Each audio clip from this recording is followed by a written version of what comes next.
Welcome to the Champions Rugby Show with me, James Burridge. We've got a treat for you today as we speak to a rugby coaching great who led Wasps to Heineken Champions Cup glory.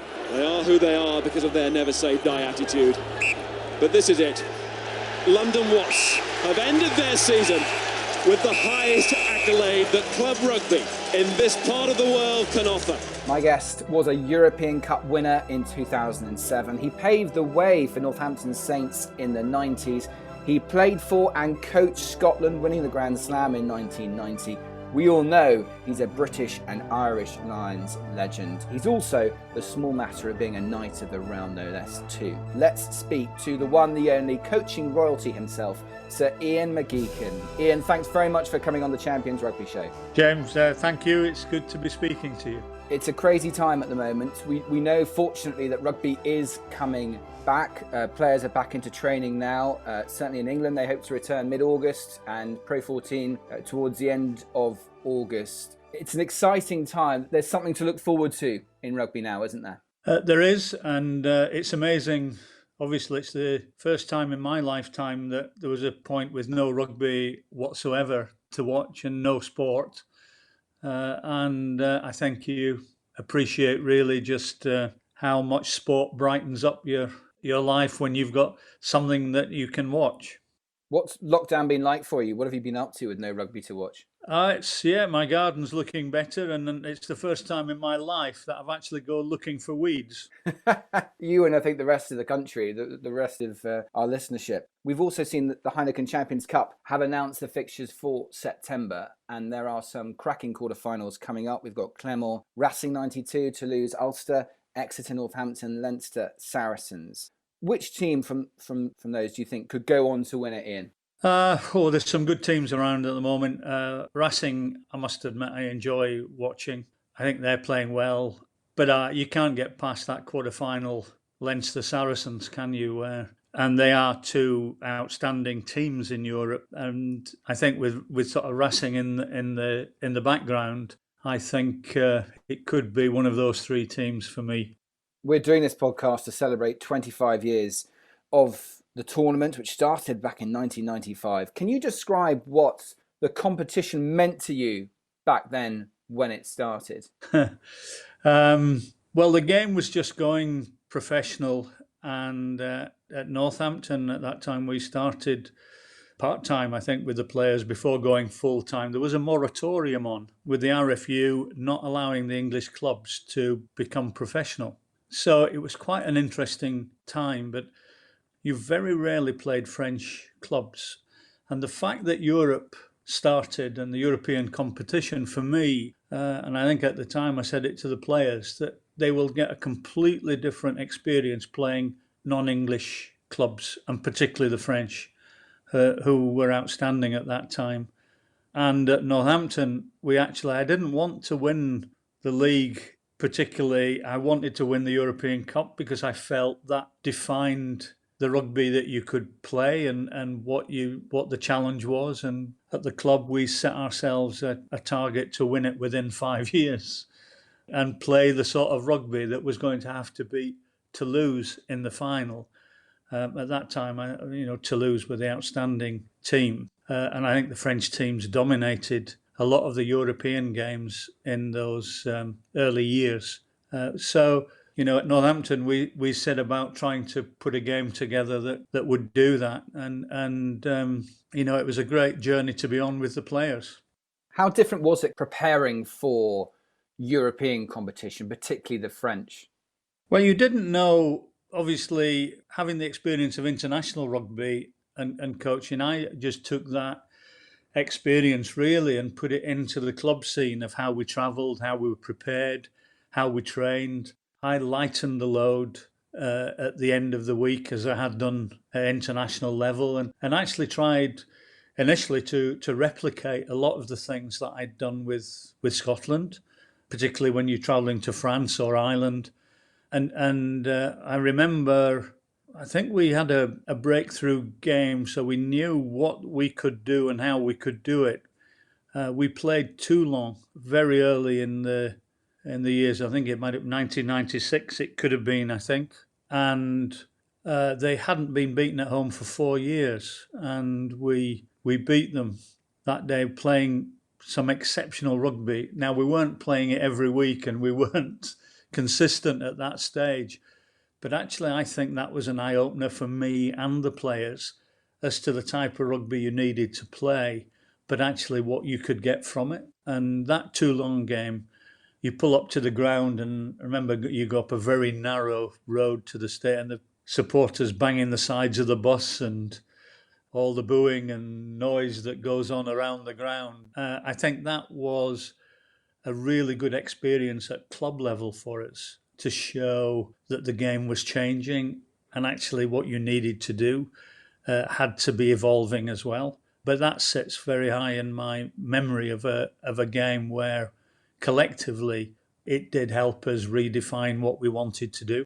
And you brought in some decent players as well. I remember fondly Pat Lam, who you brought in, and he was so influential in the back row for Northampton. What had you recognised in him about the role he was going to play in that Saints side? Well, I'd met Pat a number of times before, actually.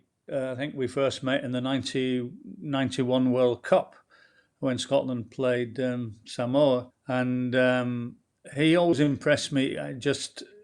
He was about character and about players as people. And we just felt we were totally on the same wavelength. And I think it's something the club needed. We'd got good players. And just having Pat there just broadened, I think, the thinking of what we needed to do as a group. And then there was people like Freddie Mendes, Gary Pagel, who were outstanding players and who I think also enjoyed the family relationship and feeling and environment that Northampton had. And now, you have to say Keith Barwell, the owner. Keith was a fantastic chairman and owner, and he allowed us to do things. And it was literally a journey where you were experimenting with things, but you had people that you could trust and talk to. Pat and I still talk rugby to this day on ideas and things. So he came and he just lifted the whole environment to another level. And with Tim Rodber, Budge Pountney, I mean, they did a tremendous back row. And we tried to experiment. We challenged each other to think differently and to do things differently. It influenced actually some of my approach to the 97 Lions in South Africa on how we had to win.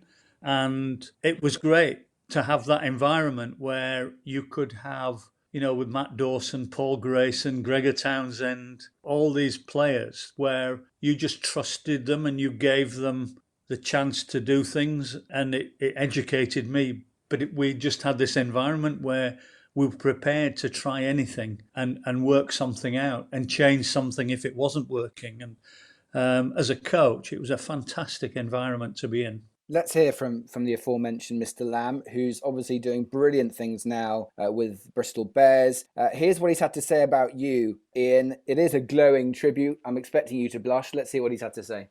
Geech has been a massive mentor to me. When he took me under his wing, and I still, even my last year of playing, he brought me into the Scotland setup. So I had a coaching contract and a playing contract, and then but his man management, but his way of thinking about the game really challenged me, around continuity, around angles and lines and getting them behind the defence line and pouring through, letting the ball carrier determine where he wants to go and the support read him.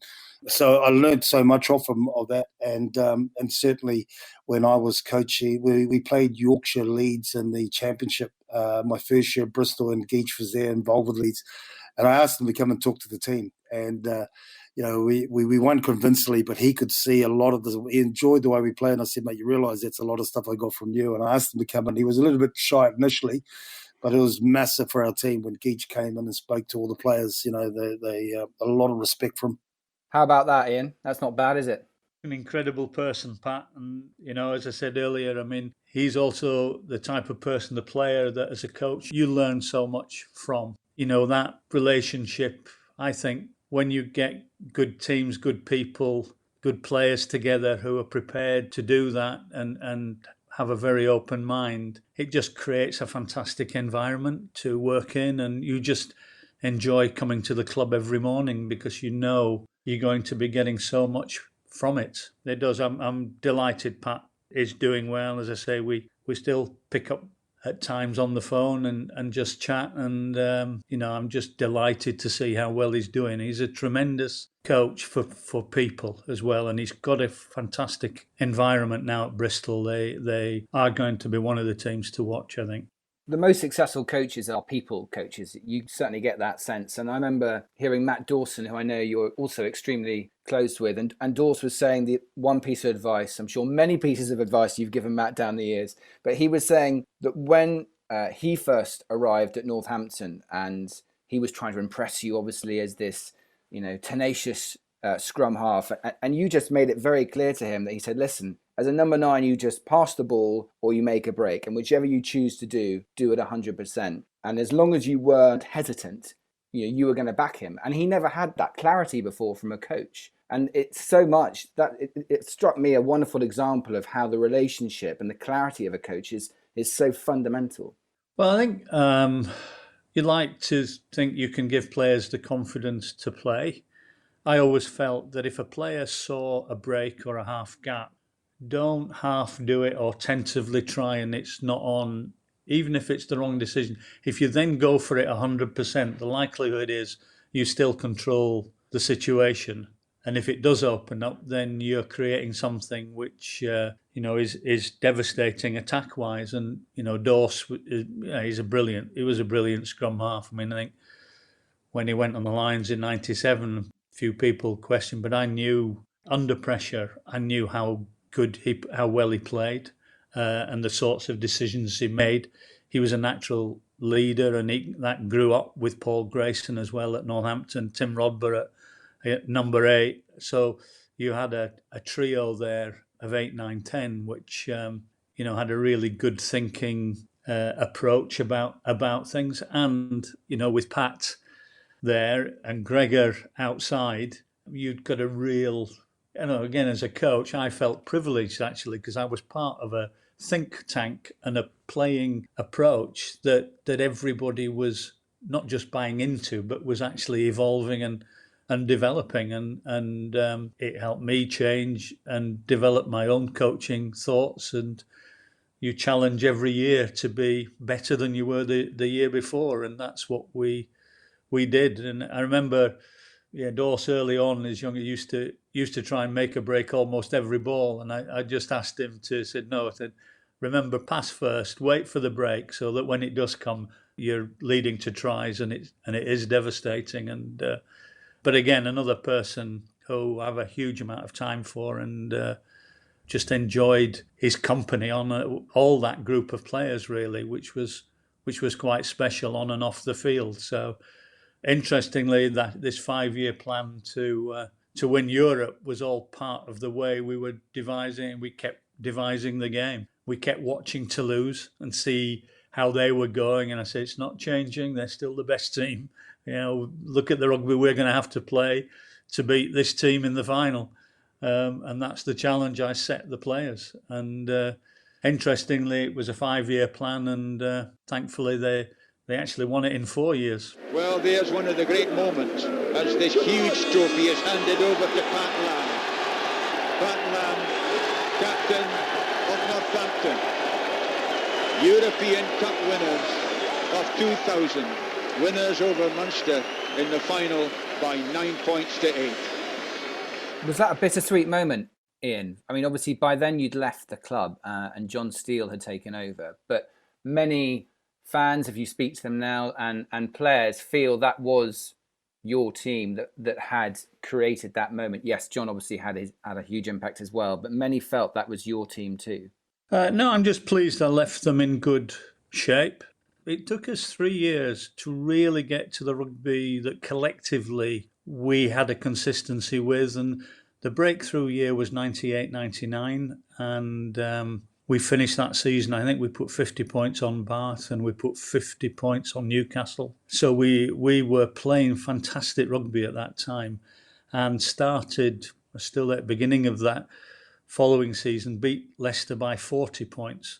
So that season I felt, Northampton going into the 99-2000 season, felt that I thought the rugby then we were playing and the team were getting to a point where they could beat anybody. And unfortunately, I didn't really want to leave, but my wife was ill, and we had to try and move on. And she had a guilt complex for 7 years until I won it at Wasps, and then she felt that she could relax again when we'd actually won the cup, and you could actually touch it at Wasps a bit later.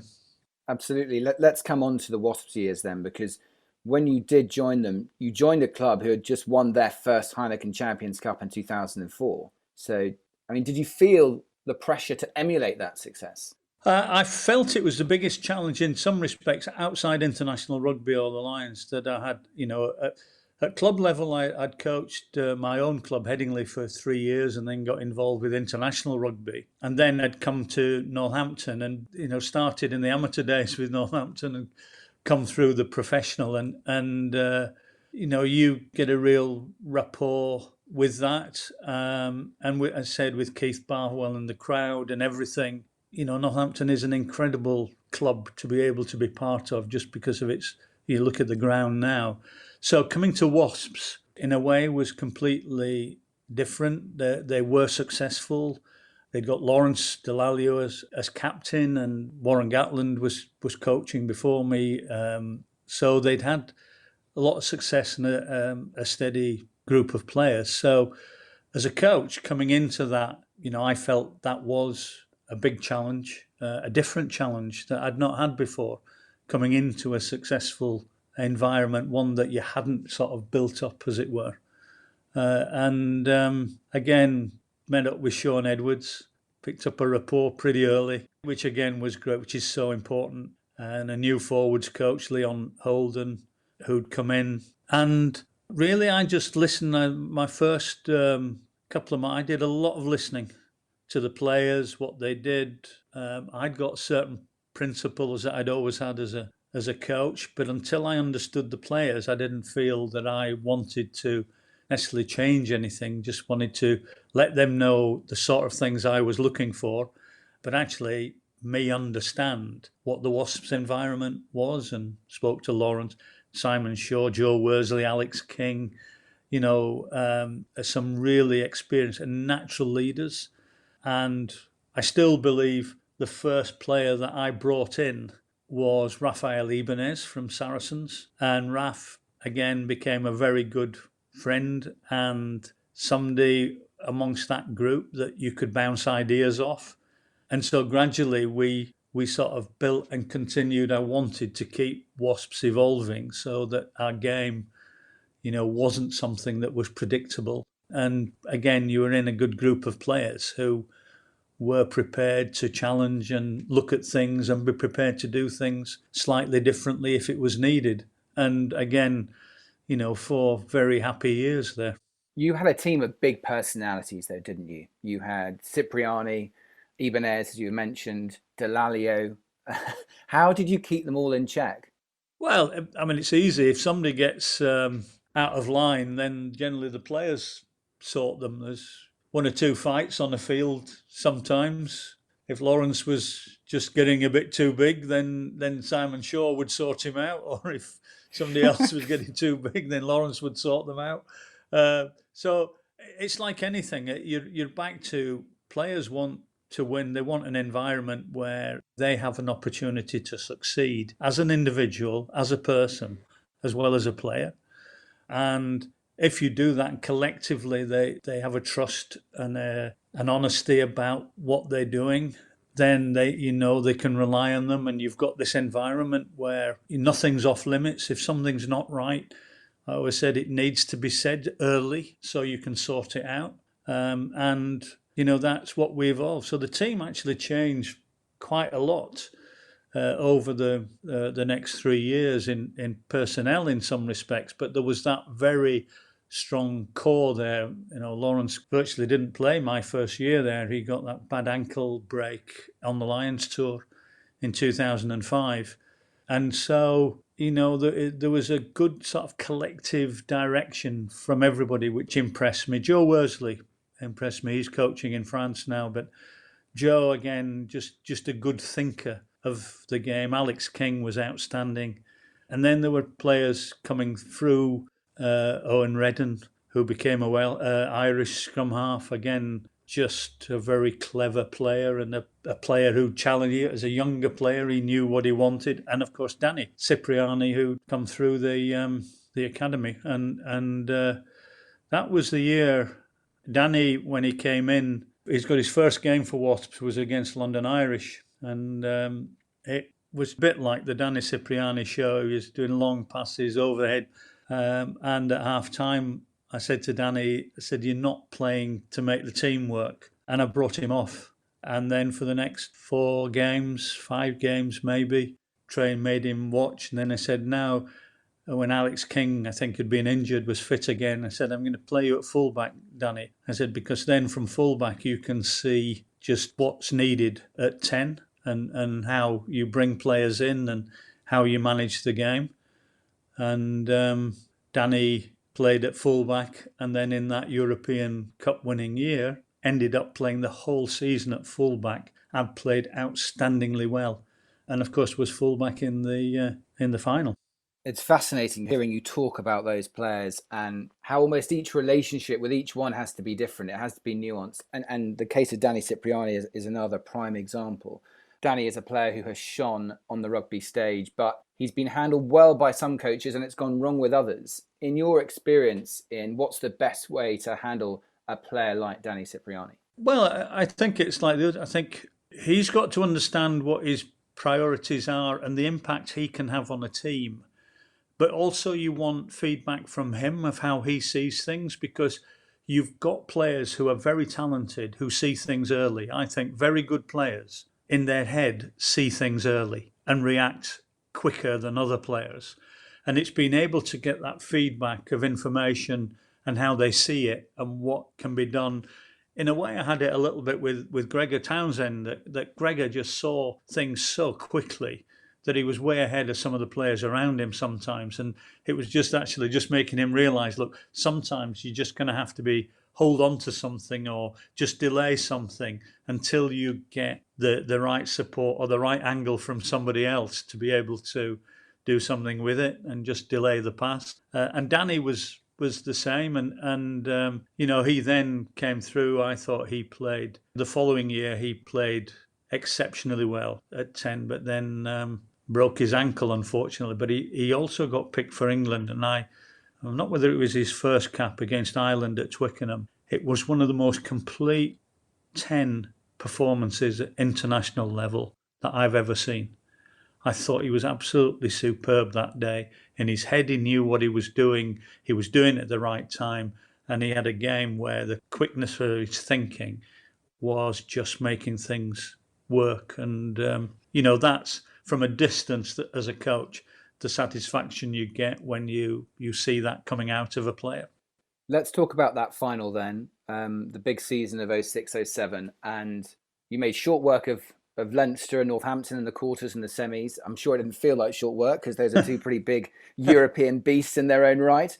But Leicester were going for the treble that year. And you were definitely being painted as the underdogs. And I think you'd probably had 2 or 3 weeks off before, hadn't you? Yes, we had. We didn't make the playoffs. We just missed out.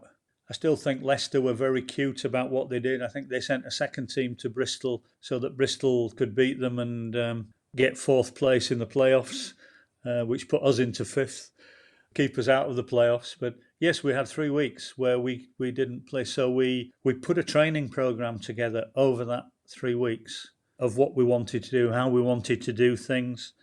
And I think the week before, could have been earlier, we then set up a game between the first team and the second team at Wasps, and we played at Henley.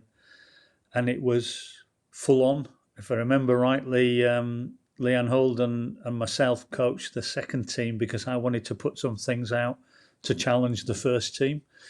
And it was a very interesting game. The second team, the players were excellent. And I think after about 65 minutes, the second team were winning. So I got the message on the field to the ref to blow the final whistle, blow the whistle early within the 5 minutes.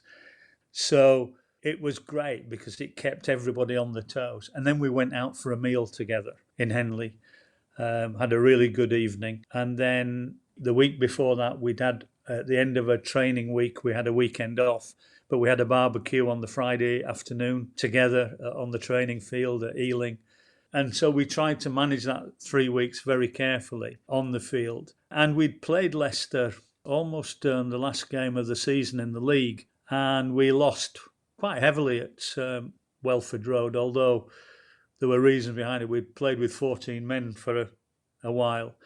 But we'd got 2 or 3 tactical things we'd picked out to do against them. But when it was obvious we weren't going to win, we got the message on the field not to use the tactics because we wanted to hold them back for the final. And we scored 2 tries from those tactics that we'd devised to play against them in the league, but then didn't use. And this was how they defended lineouts in their own 22. So we'd looked at it, and Leon Holden had said, well, look, we can do this in the lineout, which is going to create some space at the front.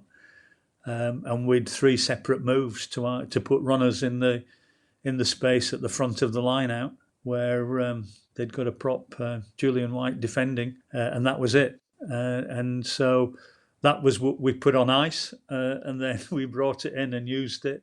And had it, as a core part of what we were going to do, particularly in the first half against them, to really put them under pressure. It's Reddin from Ibanez. Reddin's going for the corner. Absolutely inspired. A thrilling score. Well, what a combination. All the experience of Rafael Ibanez, who was ecstatic when the score was completed. And Owen Reddin, who has for me been Wasps' best player behind the scrum all season, has now scored in the Heineken Cup final. Could you quite believe it? Because it was the same trick twice. It really was brain over brawn, wasn't it? And I remember watching that final and I couldn't quite believe that Leicester had fallen for the same trick twice. Well, it was slightly different because the first time it set Owen Reddin up round the front, and the second one was a slightly different move, which brought Simon Shaw round and had Raf Ibanez waiting on the touchline. So the setups were different, but the space where we knew we could create pressure was still there. It was 2 different ways of using the same space. And yes, they thankfully didn't pick up that that was an area we could and were obviously looking to attack. Oh, they're going to the front again. Ibanez! Lightning does strike twice. Incredible. And at the key moments, London Wasps have found the ability to flick the switch.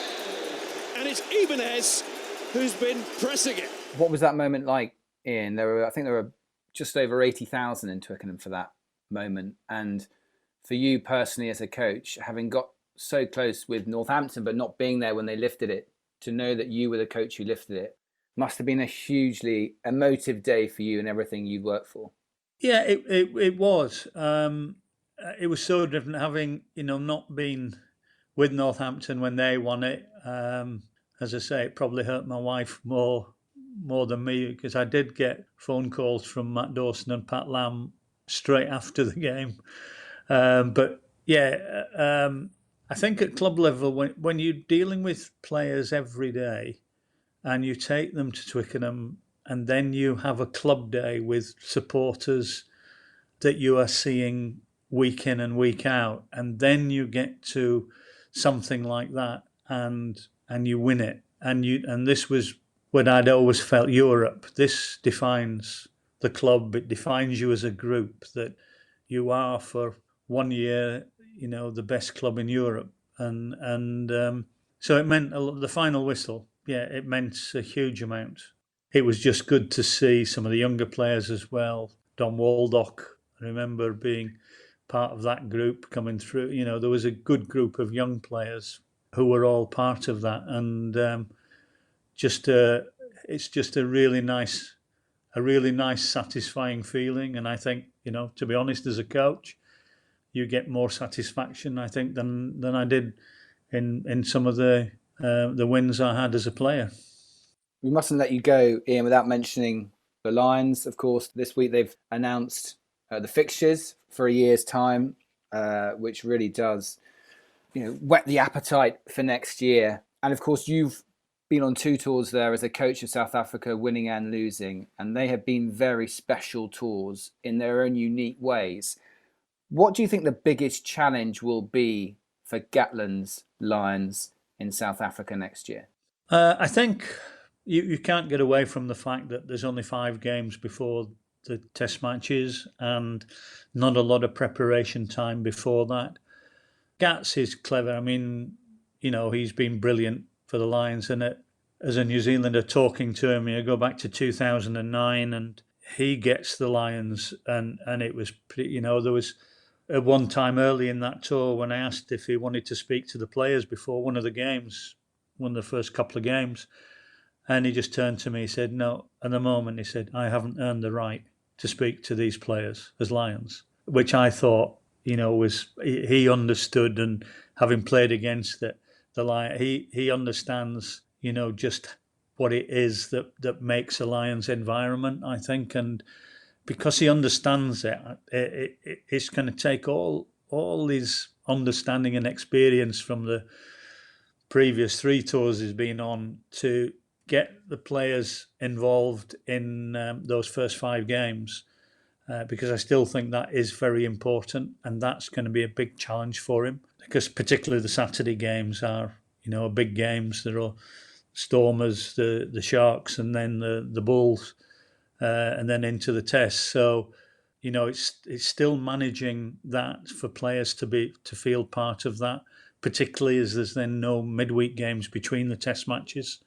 But if you get that right, and I think one of the advantages is they are at sea level in that whole beginning of the tour, and then they up to altitude for the Test matches, and they'll probably stay at altitude, just come down, play the second Test in Cape Town, and then move back up again. So from an altitude point of view, actually, it works well for the Lions.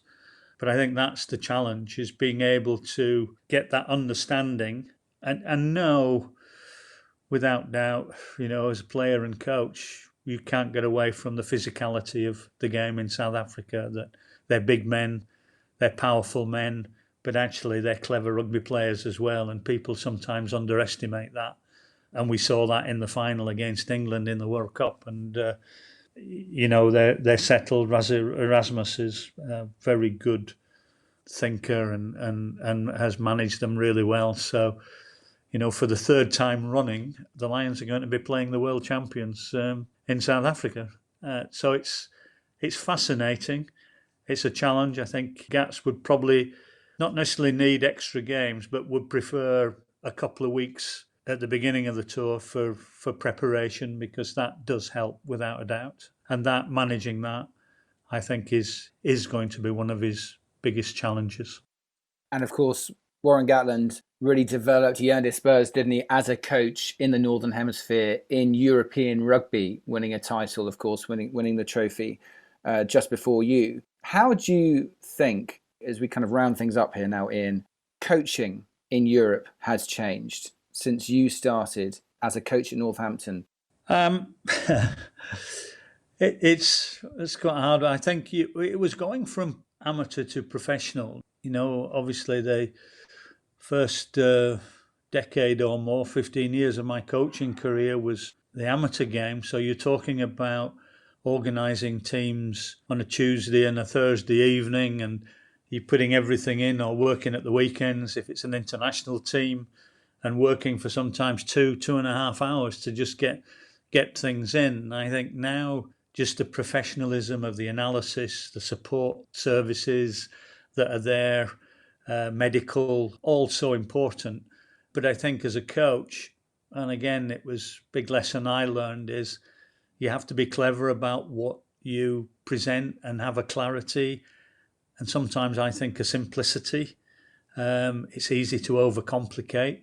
And I think as the game's got more professional, having that clarity about what you're doing and putting it into a session that's only an hour or an hour and 15 minutes long is actually the challenge, because it still might take you 10 hours of analysis looking at things to actually get that hour's session, so that everything that you're doing is actually going to have the right impact on the players, but also on the team and on the game and its outcomes.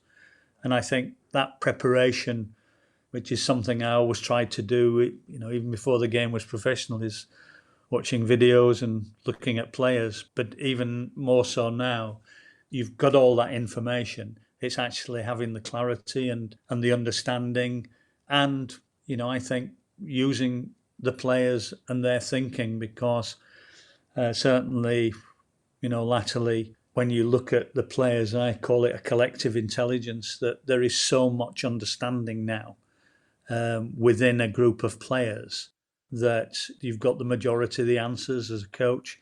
You don't have to be afraid of using that, but what you have to do is manage it so that you have that clarity and simplicity that comes out of it, that gives you a very clear tactical direction. And that, working with support staff, medical staff, strength and conditioning, analysis, and coordinating all that, is now very important to the coaches in the professional era as we have it. Just to find a few questions in, if you were still coaching now, which player in Europe would you like to work with? I'd like to get my hands on Finn Russell, I think.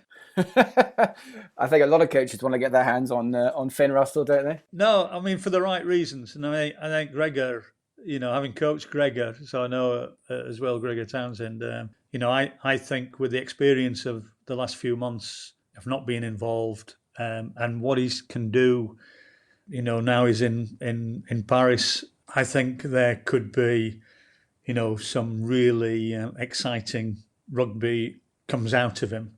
And he could be one of the players that could well come on, and I'd be very interested to see him in a Lions jersey as well.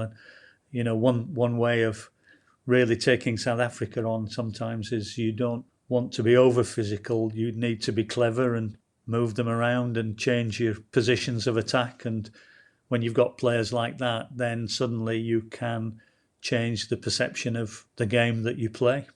And finally, Ian, what would you say is your Heineken Champions Cup legacy? I would just hope that I was part of something which gave players the opportunity to experience and enjoy the challenge of the European Cup, because for me, as at club level, it is still the pinnacle. And to have that experience and to have been part of that experience is a very special experience to have. Ian, it's been fabulous having you on the podcast. I could listen to you for hours. I could sit back, have a beer, and listen to you talking about rugby within a European context, the Lions. There's just so much fascinating stuff to hear from. Really enjoyed your time today. Thanks very much indeed, and enjoy the summer. James, thank you.